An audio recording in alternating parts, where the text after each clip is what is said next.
जय हिंद दोस्तों, रक्षित खन्ना के इस चैनल में आपका स्वागत है। दोस्तों, आज के इस वीडियो में मैं आपको एक ज़बरदस्त इन्फॉर्मेशन देने वाला हूँ और ये इन्फॉर्मेशन है आपकी पेंशन को लेकर, आपके एरियर को लेकर, आपके कम्यूटेशन को लेकर, आपकी रिटायरमेंट ग्रेजुएटी को लेकर, आपके लीव इनकैशमेंट को लेकर। दोस्तों, ये सारा पैसा कहाँ से आता है? क्या OROP 3 के लिए आपको और इंतज़ार करना पड़ेगा? क्या एरियर लेने के लिए आपको और इंतज़ार करना पड़ेगा? आपको किश्तों में OROP 2 का एरियर क्यों दिया जा रहा है? भारत सरकार की क्या प्लानिंग है पेंशन से रिलेटेड, एरियर से रिलेटेड, OROP 3 से रिलेटेड? 18 महीने का जो DA का एरियर है वो अभी तक क्यों नहीं मिल पाया है? नोशनल इंक्रीमेंट अभी तक पेंशनर्स को क्यों नहीं मिल पाया है? दोस्तों, सारी चीज़ें आज मैं आपको इस रिपोर्ट में समझाऊंगा और वीडियो को आप शेयर कर दीजिएगा। दोस्तों, जिस तरीके से आपको इन्फॉर्मेशन मिलती है, अगर आप शेयर करेंगे तो दूसरे पेंशनर्स भी इसका फ़ायदा ले सकेंगे। तो आज की मेरी रिपोर्ट है पेंशन ऑब्लिक एरियर में डिपार्टमेंट ऑफ एक्सपेंडिचर की सबसे बड़ी भूमिका, यानी जितने भी रिटायरमेंट बेनिफिट हैं उसमें डिपार्टमेंट ऑफ एक्सपेंडिचर का क्या रोल है। क्या डिपार्टमेंट ऑफ एक्सपेंडिचर की वजह से आपके एरियर में लेट लतीफ़ी होती है मिलने में, या फिर OROP 3 इससे लेट हो सकती है? मतलब सारे कुछ पैसा की बात है दोस्तों, सारा कुछ पैसे पे डिपेंड है।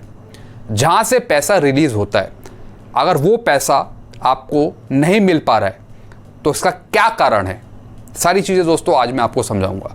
और अपने डिपार्टमेंट का भी एक मैं आपको एग्जाम्पल समझाऊंगा कि मेरे डिपार्टमेंट में डिपार्टमेंट ऑफ एक्सपेंडिचर का क्या रोल है, ये भी मैं आपको लास्ट में समझाऊंगा।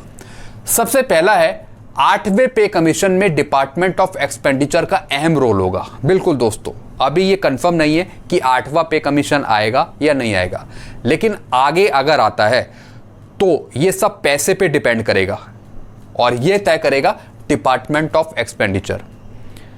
मतलब सरकार के पास कितना पैसा है 8वां पे कमीशन देने के लिए, कितनी सैलरी बढ़ाई जा सकती है, कितनी पेंशन बढ़ाई जा सकती है, ये सब एक्सपेंडिचर पे डिपेंड करेगा। तो दोस्तों, अगर 8वां पे कमीशन आएगा तो इसकी तैयारी बहुत पहले से होगी।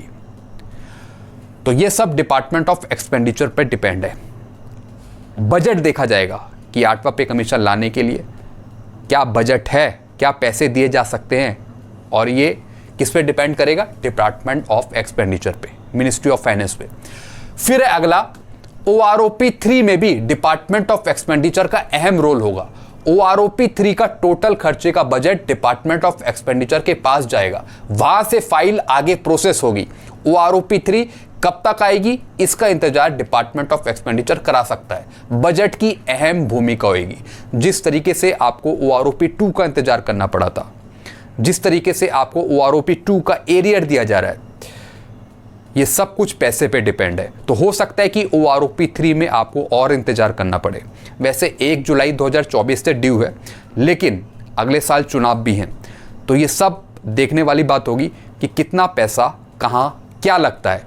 तो ये OROP 3 का जो भी खर्चा है वो सब डिपार्टमेंट ऑफ एक्सपेंडिचर के पास ही आएगा।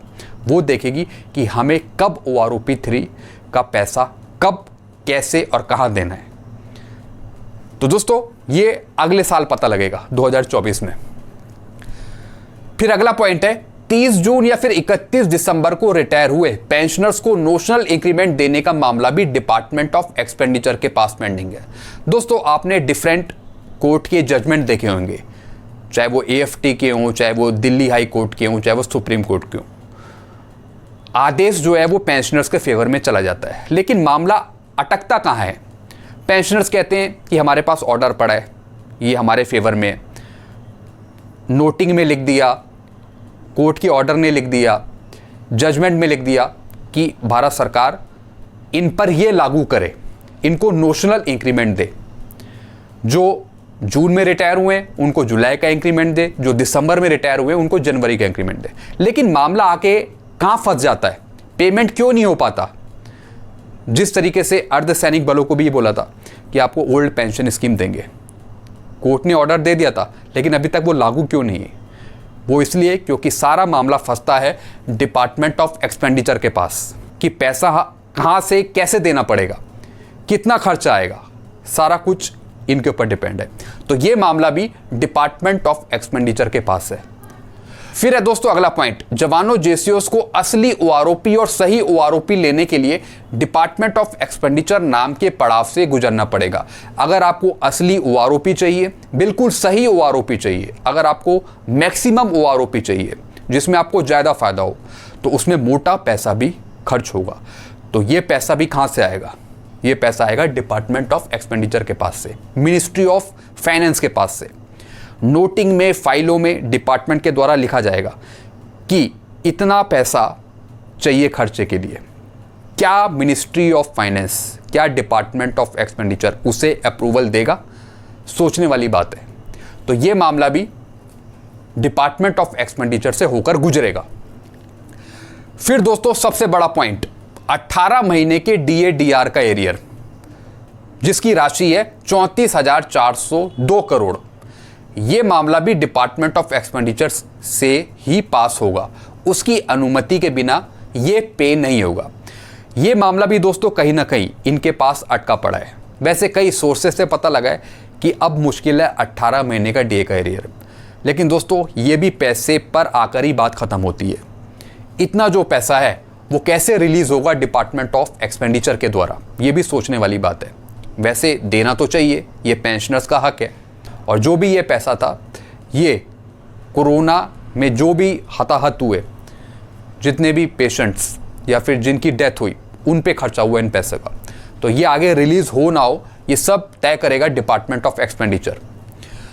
फिर अगला पॉइंट दोस्तों, OROP 2 का एरियर भी इसी पर डिपेंड था ताकि सरकारी पैसे पर दबाव कम किया जा सके। दोस्तों OROP 2 का एरियर आपको किश्तों में क्यों मिल रहा है?